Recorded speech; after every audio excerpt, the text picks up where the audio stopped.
hear me? Yeah. No. Can you hear me in the back? No. Stand up. Forgive me, I'm a little nervous. Well, my name is Jeff Williams. I came to Set Free April 7th, 2014. Been here over a year. I didn't know God when I got to Set Free, so me saying that, let me go ahead and give you a little brief history of my life. My father was in the military. You know, he did teach some good discipline and responsibilities in my life. So I was pretty good at setting goals and putting them on to something and accomplishing what I wanted to do. That being said, I joined the military when I was 18, served for 9 years, got quite a few combat tours overseas, Iraq and Afghanistan. With that, that led me to drinking real heavily.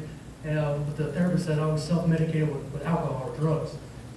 My drinking evolved to other hard drugs, which has led me to getting kicked out of the Army.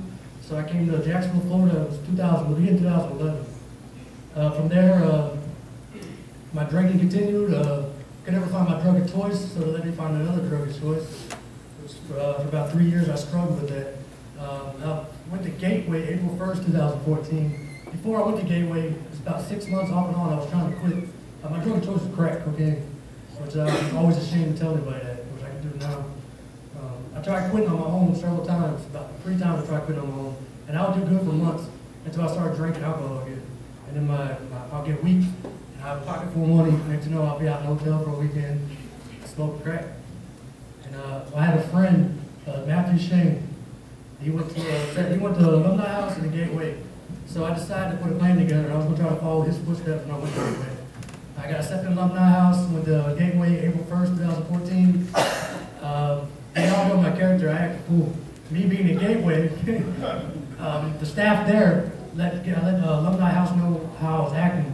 So they came there on the Sunday, this would be my 6th day at Gateway, came to Gateway and told me that because of my actions and I was getting the staff all the time, that I wouldn't be allowed to go to Alumni House. So I was emotional, I was crying. I mean, everything, the plan that I put into action was not going to work. So I was crying. That same night, Cody, Corey, his wife, she came up there. Started talking about Set Free, about Wyoming, and how they're setting up a place here in Yulee. So me being emotional and basically had no other options, I went and got his phone number. That morning, before the staff changed, the night staff, is the ones ready to like me, was the ones that got me out there before the morning staff got there. So I was outside, I was outside in front of the Gateway at, say, about 7 o'clock I was outside. I talked with the counselor there, and I started calling all these other places, trying to find another program to get into. I really did not want to go through the Faith Aid program. I was a non-believer. I thought people were crazy, praying, talking to themselves, you know, praying out to a God that really is not really active in their lives. So I thought. By that time, I called, I don't know, 5 or 6 different places. The beds were full. They weren't taking nobody until the end of the week. This was a Monday. So I finally reached out, called Mark.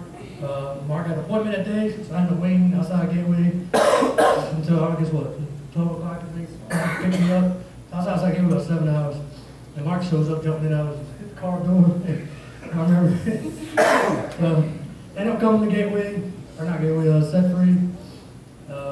Was definitely looking for a change, needed help. I know I couldn't do it myself because I tried. So I was, well anyway, Set Free started, I was the first one there. A week later, Gene White showed up, and a couple other people. Started doing the Bible studies, Mark Yeagman, Mark Snyder, every day. I really didn't believe nothing then, wasn't really kicking. So I started getting into the Word so I could have something to talk about during the studies, so I could try to, you know, argue with him about something. Like, well, this doesn't make sense, that doesn't make sense. Well, everybody knows it's been in the Word for a while, it all makes sense. It started kicking stuff that when I first read it didn't make sense. When I started reading again, my eyes were just opening. Because God was grabbing a heart of my heart. And this is going into me now, I guess. Started asking questions that I was really concerned or interested in. They started asking me or telling me answers. Mark Yeagman, in a way, he always gives you a, when you ask him a question, he doesn't give you the easiest answer. One example was, I asked him one time, where in the Old Testament does it give Jesus, prophesies Jesus a crucifixion? Instead of giving Isaiah or something else, he went all the way to Genesis. Talk about Genesis 3 when the guy gave him skins to wear. Everybody know what I'm talking about? So when I first heard, how are you stretching it? That ain't make no sense. It's perfectly, my eyes are perfectly open to read it now, I can see it. And that's how Mark Hagan leads the church out to work. He don't give you the easy answers, as Mark Slider was saying. And that being said, I mean, they were really patient with me when I was in there. I know they probably want to kick me out a couple times. I'm a problem person, I like to think I know everything. I got good work ethics, I am goal-driven. And God just took a hold of my heart. 12 May, I was laying in my bed after reading the Word, and I cried out to God, and God touched me that night. Some of my old roommates, Scott Murray, Welland knew me in Gateway. I mean, I used to struggle with PTSD. I used to have night terrors and stuff like that. I'd be waking up, whatever. That night I cried out to God. I swear, and still to the night, as long as I read the Bible for a little bit, I sleep like a baby. I don't toss and turn. The covers are still on me, my pillows are still on the bed. And that's God right there working. He's continuing to work in my life. I think, like I said, I've been in Gateway over a year. There's a couple of doors that opened, and I thought it was opportunity to move out. I always prayed about it. That's what we're told to do. Search out God's will for your life.